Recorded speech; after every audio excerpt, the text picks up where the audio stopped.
आज प्रशांत किशोर ने बांकीपुर विधानसभा उपचुनाव के लिए नामांकन दाखिल कर दिया, लेकिन यह सिर्फ एक नामांकन नहीं है। यह उस नेता की पहली चुनावी परीक्षा है जिसने वर्षों तक दूसरों को चुनाव जिताने की रणनीति बनाई, लेकिन अब पहली बार खुद जनता की अदालत में खड़े हैं, वोट मांग रहे हैं। बांकीपुर कोई साधारण सीट नहीं है। पटना के बीचों बीच मौजूद बांकीपुर विधानसभा लंबे समय से भाजपा का अभेद किला रहा है। इस सीट पर नितिन नवीन का ऐसा राजनीतिक दबदबा रहा कि परिसीमन के बाद 2010, 15, 20 और 25 में लगातार भाजपा यहां से जीतती रही, यानी कि नितिन नवीन यहां से जीते हैं। उससे पहले 2006 में भी नितिन नवीन ने ही इसी इलाके के उपचुनाव में अपनी जीत दर्ज की थी और पहली बार विधायक बने थे। अब उनके राज्यसभा जाने और भाजपा का राष्ट्रीय अध्यक्ष बनने के बाद यह सीट खाली हो गई। यही वजह है कि प्रशांत किशोर का फैसला राजनीतिक तौर पर असाधारण माना जा रहा है। अगर प्रशांत को सिर्फ विधायक बनना होता तो बिहार में कई आसान सीटें भी मौजूद थी, लेकिन उन्होंने उस सीट को चुना जहां भाजपा की पूरा संगठन जो है सबसे मजबूत है।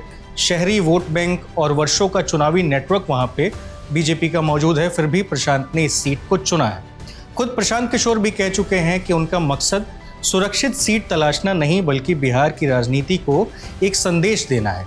इसीलिए उन्होंने भाजपा की इस सीट को चुना है। दिलचस्प बात यह है कि भाजपा को आखिरी समय में अपना उम्मीदवार वहां पे बदलना पड़ा है और अब नीरज कुमार बीजेपी की ओर से चुनाव लड़ रहे हैं।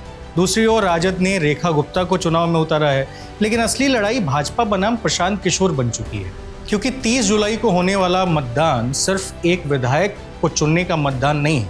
यह तय करेगा कि क्या प्रशांत किशोर की पदयात्रा, संगठन और वैकल्पिक राजनीति का दावा वोट में बदलता भी है या नहीं बदलता है, या फिर बांकीपुर एक बार फिर साबित करेगा कि बिहार की कुछ राजनीतिक दीवारें आज भी उतनी ही मजबूत है जितना पिछले 1.5 दशक से वो मजबूत रही हैं। प्रशांत के लिए चुनाव इतना आसान तो नहीं होने वाला है, लेकिन अगर प्रशांत यहाँ से जीतते हैं तो ये बहुत बड़ा संदेश साबित होगा।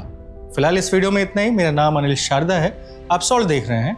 अगर आपको ये वीडियो पसंद आती है, शेयर करिए और खासकर प्रशांत जीतेंगे या नहीं जीतेंगे कमेंट करके बताइए, क्योंकि राजनीतिक जानकार तो बिहार के सारे लोग होते हैं। शुक्रिया।